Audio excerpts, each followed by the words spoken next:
Korintus 10 ayat 16. Siapa yang harus mendeklarasikan di sini dulu, nanti deklarasinya apa?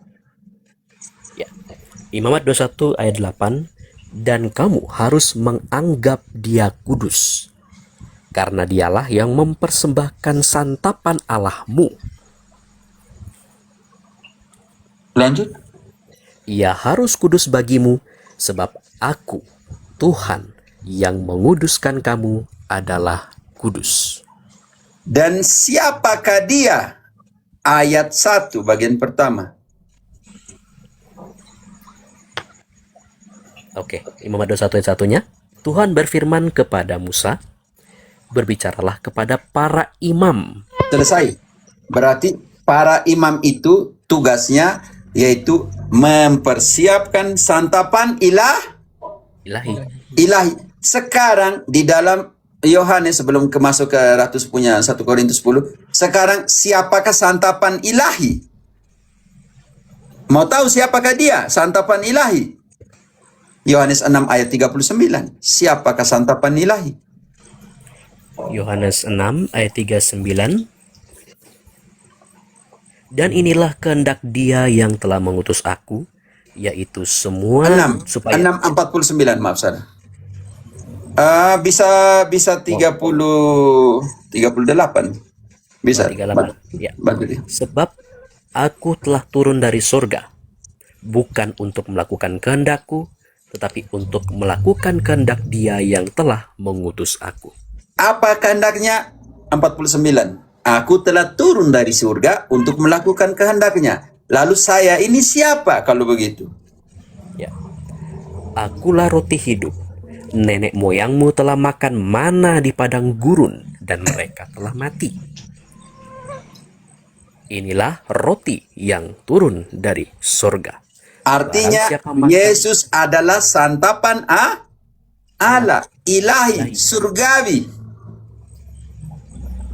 Baca kembali. Akulah ayat 50-nya. Ya. Inilah roti yang turun dari surga. Barang siapa makan daripadanya, ia tidak akan mati. Lanjut. Akulah roti hidup yang telah turun dari surga. Jikalau seorang makan dari roti ini, ia akan hidup selama-lamanya. Dan roti yang kuberikan itu adalah dagingku, yang akan kuberikan untuk hidup dunia. Ayat 55, benar-benar atau tidak? Sebab dagingku ialah benar-benar makanan, dan darahku adalah benar-benar minuman. Dan kalau kamu makan itu, kamu tinggal di dalam saya. 56-nya. Barang siapa makan dagingku dan minum darahku, ia tinggal di dalam aku, dan aku di dalam dia. Yang itu kalian tidak mau. Ini jadi persoalan besar. Jadi persoalan besar. Makanya itu untuk legitimasi, untuk mendeklarasikan bahwa itu tubuh, bahwa tubuh Tuhan dan itu darah Tuhan, maka harus ada orang yang mendeklarasikan. Siapakah yang mendeklarasikan? Ya, orang yang disuruh Yesus. Lukas 22 ayat 19. Siapa yang disuruh Yesus? Oke, Lukas 22 ayat 19. Lalu ia mengambil roti, mengucap syukur, memecah-mecahkannya dan memberikannya kepada mereka, katanya, inilah tubuhku yang diserahkan bagi kamu. Perbuatlah ini menjadi peringatan akan aku. Siapa yang disuruh Yesus di situ? Rasul.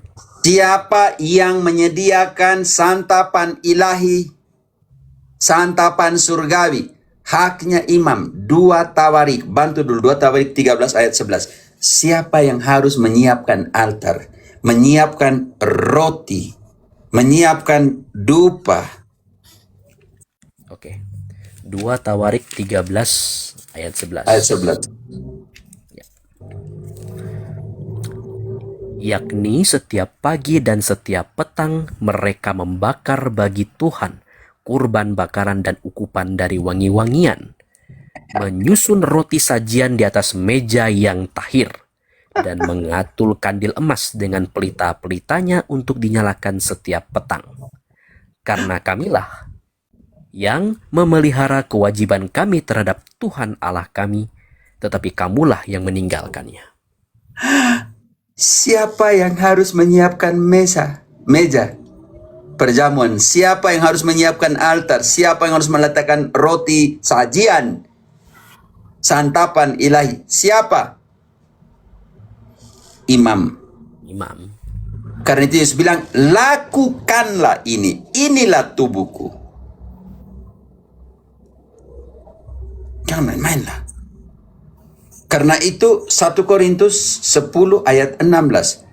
Cawan yang kita ucapkan syukur, roti yang kita pecah-pecahkan adalah apa? Ratu. Bukankah cawan pengucapan syukur yang atasnya kita ucapkan syukur adalah persekutuan dengan darah Kristus? Bukankah roti yang kita pecah-pecahkan adalah persekutuan dengan tubuh Kristus? Karena itu bab 11 ayat 27. Kalau itu sudah koinonia, tubuh Kristus, darah Kristus, kalau kau tidak layak, kau berdosa kepada apa? Jadi, barang siapa dengan cara yang tidak layak makan roti atau minum cawan Tuhan, ia berdosa terhadap tubuh dan darah Tuhan. Karena itu, validasi. Coba Nona. Karena itu, validasi dari sebuah ibadah dalam pengertian ekaristi adalah yang pertama, harus siapa yang merayakan. Francis sudah jelaskan ini. Siapa yang harus merayakan? Seorang Waduh, saya jelaskan bongkar semua dari perjanjian lama nih. Kalau begitu, validasi supaya benar-benar itu sebuah perayaan ibadah pemecahan roti, maka siapa yang harus pimpin?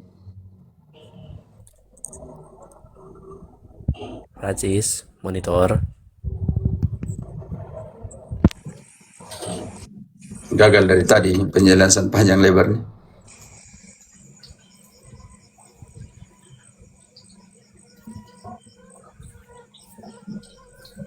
Francis, kalau kau tidak mengerti, saya kesian sendiri karena saya sudah bongkar semuanya dari perjanjian lama sampai perjanjian baru.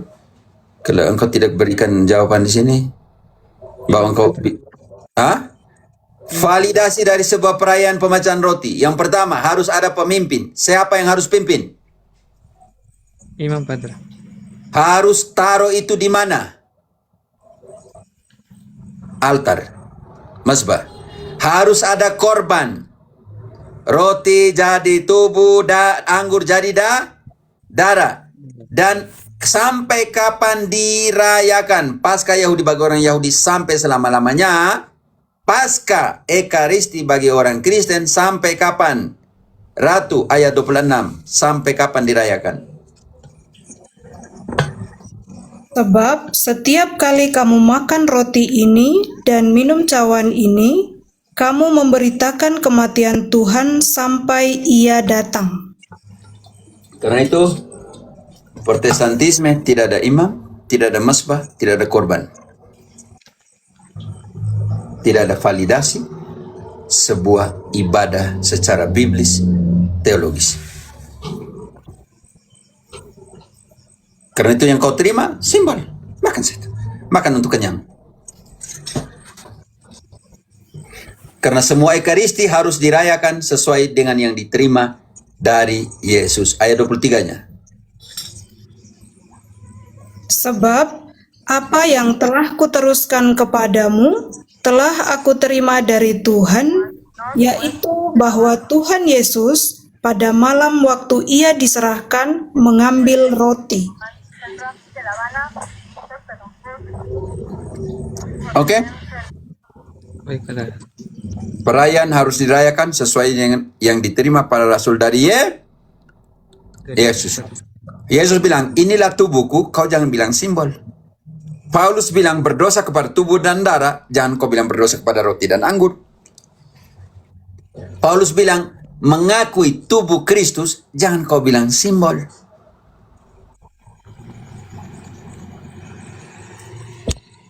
Oke. Dan Paulus membedakan perayaan-perayaan orang-orang Kristen palsu.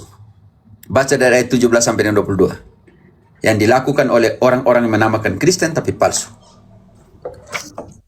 Dalam peraturan yang berikut, aku tidak dapat memuji kamu, sebab pertemuan-pertemuanmu tidak mendatangkan kebaikan, tetapi mendatangkan keburukan. Sebab pertama-tama aku mendengar bahwa apabila kamu berkumpul sebagai gereja, ada perpecahan di antara kamu, dan hal itu sedikit banyak aku percaya. Sebab di antara kamu harus ada perpecahan, supaya nyata nanti siapakah di antara kamu yang tahan uji. Apabila kamu berkumpul, kamu bukanlah berkumpul untuk makan perjamuan Tuhan. Sebab pada perjamuan itu, tiap-tiap orang memakan dahulu makanannya sendiri, sehingga yang seorang lapar dan yang lain mabuk. Apakah kamu tidak mempunyai rumah sendiri untuk makan dan minum? Atau maukah kamu menghinakan gereja Allah dan memalukan orang-orang yang tidak mempunyai apa-apa? Apakah yang kukatakan kepada kamu? Memuji kamu, dalam hal ini aku tidak memuji.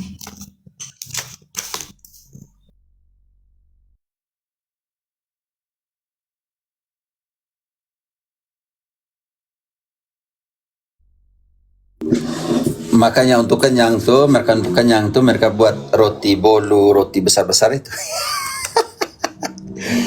Oke, sudah bisa mengerti? Sudah Pak Ter. Sebelumnya saya itu sebenarnya udah meyakinkan diri kalau itu tidak sakral komuni. Yang Katolik, kedua, karena- engkau harus meyakinkan diri kau tidak pergi lagi ke sana. Baik Pak Ter. Jangan hanya kau yakinkan diri bahwa itu bukan tubuh, tetapi engkau selalu pergi ke sana. Karena pacar lah, karena apa? Tidak Pak Ter, itu karena saya baru-baru di Kalimantan ini Pak Ter, baru kerja Pak Ter. Oke, cari gereja Katolik, engkau Katolik itu. Oke, Ada Pak Ter, ada Katolik sini Pak Ter. oke, pergi gereja Katolik. Ya. Baik Pak Ter. Berarti selesai ya, Frank ya. Terima kasih. Oke, baik. Ya. Saya anggap selesai ya. Berarti tidak ada jawaban lagi. Baik Pak Ter.